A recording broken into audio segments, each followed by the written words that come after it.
আপনাকে কিন্তু শিউলি ফুলের মতো সুন্দর লাগছে। সরি, কে আপনি?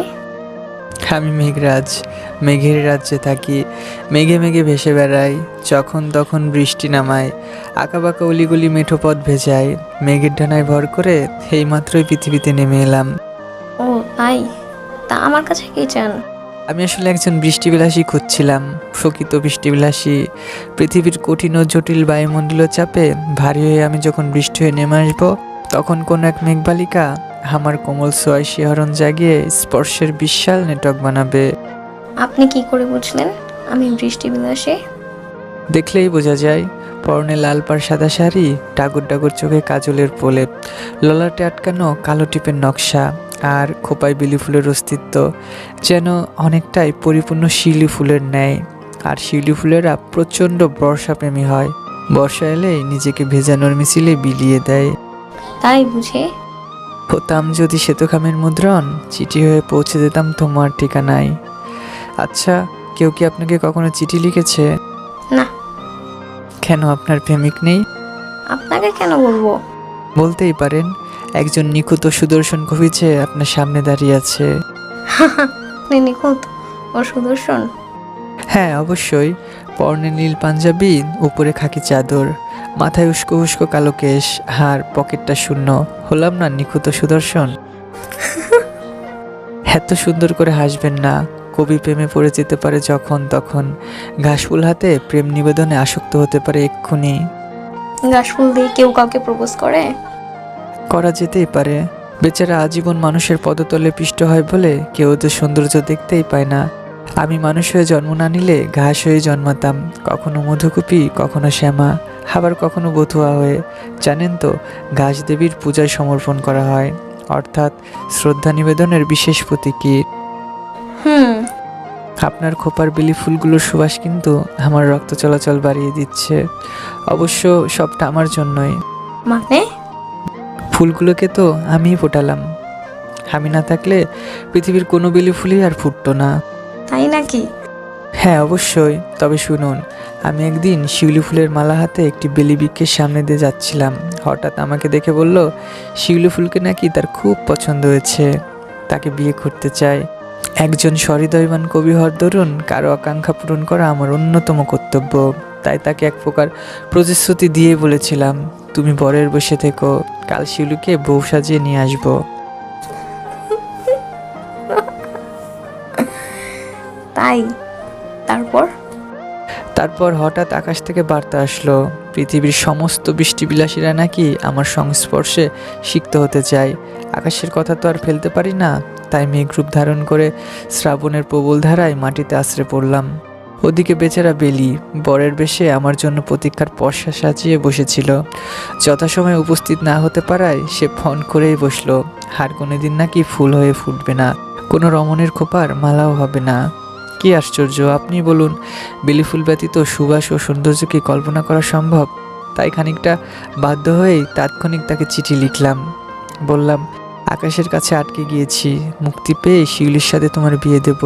সে কি অভিমান! ফিরতি চিঠিতে জানালো বিয়ে হওয়া না পর্যন্ত নাকি সে আর ফুটবেই না। তারপর কি করলেন? আকাশের কাছ থেকে ছাড়পত্র নিলাম।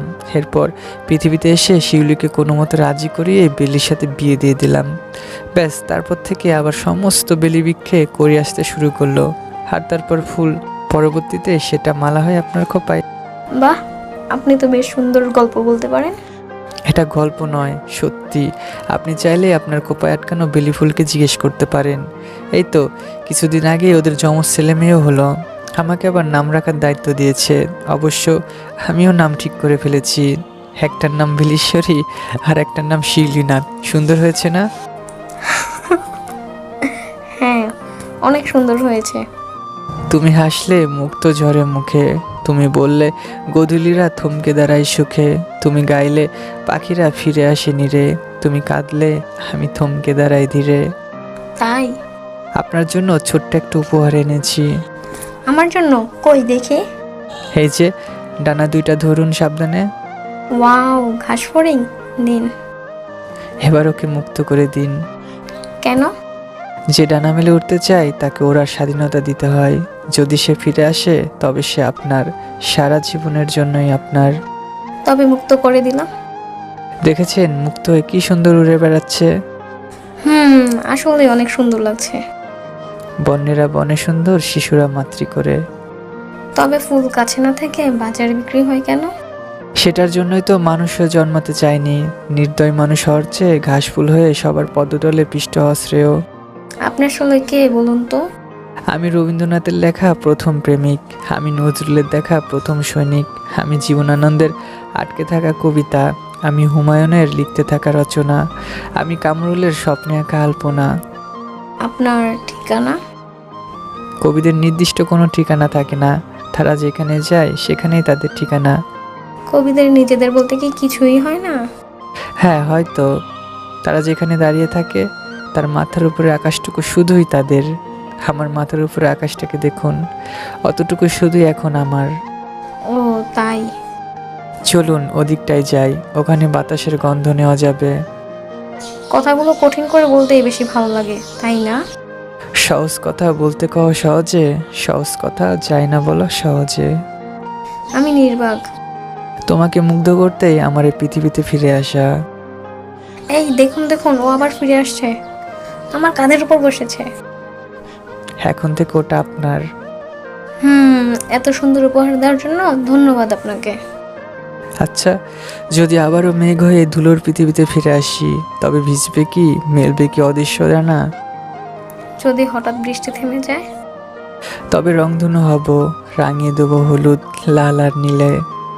যদি সন্ধে গড়িয়ে যায়, সূর্য অস্ত যায় পশ্চিমে? তবে চাঁদ হয়ে ভাসবো আকাশে, জ্যোৎস্না ছড়িয়ে দেব গলিতে গলিতে।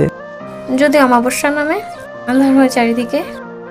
সূর্যি মামা হব তবে, মিষ্টি সকাল পৌঁছে দেব নিদ্রা ভাঙার আগে। কবি আপনি বড়ই লাজুক, চাইতে গিয়েও চায় না কিছু সহজে। যা চাই সত্যি দেবেন? চেয়ে দেখুন, দিতেও তো পারি। আমার পাহাড় সম অবহেলা চাই, দেবেন?